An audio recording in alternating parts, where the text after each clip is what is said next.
এই পবিত্ৰ তীৰ্থক্ষেত্ৰত এই গুৰুজনৰে 536 সংখ্যক জন্ম জয়ন্তী ভাগ আমি 4 দিনীয়া কাৰ্যসূচীৰে অনুষ্ঠিত কৰি আজি আমাৰ মূল তিথি পুৱাৰ ভাগতে আমাৰ সাংস্কৃতিক শোভাযাত্ৰা ওলাই গৈছে, উষা কীৰ্তন হৈ গৈছে। ইয়াৰ পিছতে আমাৰ নাম আৰু পাঠ হ'ব, যোগান হ'ব আৰু এখনি আমাৰ সভা হ'ব, যিখন সভাত আমাৰ হাইস্কুলৰ শিক্ষান্ত পৰীক্ষাত সুখ্যাতি উত্তীৰ্ণ হোৱা ছাত্ৰ ছাত্ৰীসকলক অভিনন্দন আশীৰ্বাদ দিয়া হ'ব আৰু উচ্চতৰ মাধ্যমিকৰ ছাত্ৰ ছাত্ৰীসকলক আশীৰ্বাদ অভিনন্দন জনোৱা হ'ব আৰু গাঁৱৰ আমাৰ দুজন বয়োজ্যেষ্ঠক সম্মাননা জ্ঞাপন কৰা হ'ব। আৰু ৰাতিলৈ আমাৰ এখন মহাপুৰুষীয়া ভাওনা, এই ভাওনাই আমাৰ কাৰ্যসূচী আমি সামৰণি মাৰিম আৰু সত্ৰীয়া নৃত্য, বৰগীত, খোলবাদন আৰু আইসকলৰ মাজত দিহানাম আমি অনুষ্ঠিত কৰিছিলোঁ আৰু এইখিনি আমাৰ ফলাফল ঘোষণা হ'ব। সকলোকে আমাৰ আন্তৰিক শ্ৰদ্ধা জনাই পুৱাৰ ভাগতে আমি প্ৰভু ভগৱন্তৰ চৰণত সেৱা জনাই আমি কৰ্ম কৰিবলৈ ওলাইছোঁ। ইয়াত আমাৰ অজানিতে হোৱা ভুল ত্ৰুটিসমূহ আমাৰ মহীখন কৰিবৰ কাৰণে প্ৰভু ভগৱন্তৰ চৰণত সেৱা জনাইছোঁ। লগত যিখন আমাৰ মহাপুৰুষীয়া ভাওনা নিসিংহ অৱতাৰ ভাওনা হ'ব, এই ভাওনাৰ আমাৰ পৰিয়াল ইতিমধ্যে আমাৰ আহি পাইছেহি। তেখেতসকলৰ পৰিয়ালৰ মংগলৰ কাৰণে ভাওনাভাগে আগ কৰিছিলে আৰু তেখেতক এষাৰ আমি চমুকৈ ক'বলৈ অনুৰোধ কৰা হৈছে। আমাৰ মাধৱদেৱৰ নিজৰ স্পৰ্শৰে মানে মহিমামণ্ডিত এই আমাৰ ঢেকীয়াখোৱা বৰনামঘৰত ভাওনাভাগী আগবঢ়াবলৈ পাই নিজকে ধন্য মানিছোঁ আৰু ভগৱানকো ধন্যবাদ জনাইছোঁ। পৰমেশ্বৰে সকলোকে কৃপা কৰক আৰু নৃসিংহ অৱতাৰ ভাওনাভাগী আমি বহুদিনৰ পৰা পৰিকল্পনা কৰি আছিলোঁ। আমাৰ মাধৱদেৱৰ দ্বাৰা প্ৰতিষ্ঠিত এই ঢেকীয়াখোৱা বৰনামঘৰত আমি যাতে প্ৰদৰ্শন কৰিব পাৰোঁ আৰু ভগৱানৰ গুণানুকীৰ্তন যাতে সমাজৰ মাজলৈ বিয়পি যায়, প্ৰত্যেকজনেই যাতে ভগৱানৰ গুণানুকীৰ্তন কৰি পেলাই সৎ পথেৰে সকলো আগবাঢ়ি সকলোৰে জীৱন যাতে ধন্য হয় তাৰ আশা কৰি পেলাই আমি সকলোৰে যাতে মংগল কামনা কৰি পেলাই আমি মানে ভাওনাভাগী আগবাঢ়িছোঁ।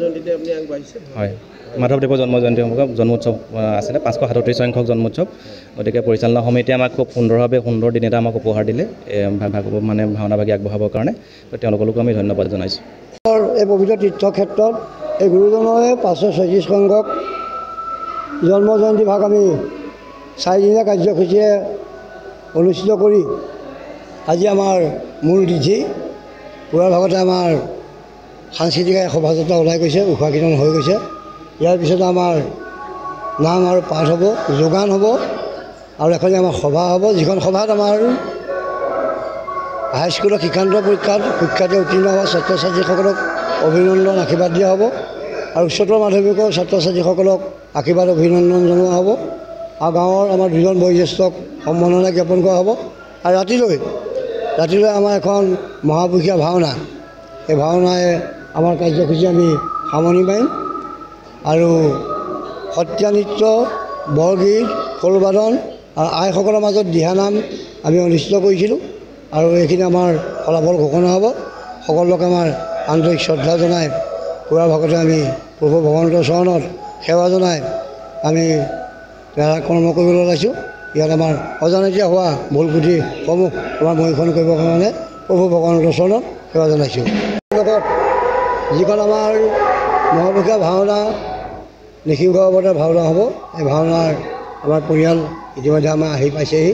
তেখেতসকলৰ পৰিয়ালৰ মংগলৰ কাৰণে ভাওনাভাগে আগ কৰিছিলে আৰু তেখেতক এষাৰ আমি চমুকৈ ক'বলৈ অনুৰোধ কৰা হৈছে। আমাৰ মাধৱদেৱৰ নিজৰ স্পৰ্শৰে মানে মহিমামণ্ডিত এই আমাৰ ঢেকীয়াখোৱা বৰনামঘৰত ভাওনাভাগী আগবঢ়াবলৈ পাই নিজকে ধন্য মানিছোঁ আৰু ভগৱানকো ধন্যবাদ জনাইছোঁ।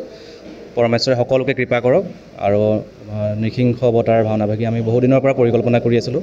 আমাৰ মাধৱদেৱৰ দ্বাৰা প্ৰতিষ্ঠিত এই ঢেকীয়াখোৱা বৰনামঘৰত আমি যাতে প্ৰদৰ্শন কৰিব পাৰোঁ আৰু ভগৱানৰ গুণানুকীৰ্তন যাতে সমাজৰ মাজলৈ বিয়পি যায়, প্ৰত্যেকজনেই যাতে ভগৱানৰ গুণানুকীৰ্তন কৰি পেলাই সৎ পথেৰে সকলো আগবাঢ়ি সকলোৰে জীৱন যাতে ধন্য হয় তাৰ আশা কৰি পেলাই আমি সকলোৰে যাতে মংগল কামনা কৰি পেলাই আমি মানে ভাওনাভাগী আগবাঢ়িছোঁ।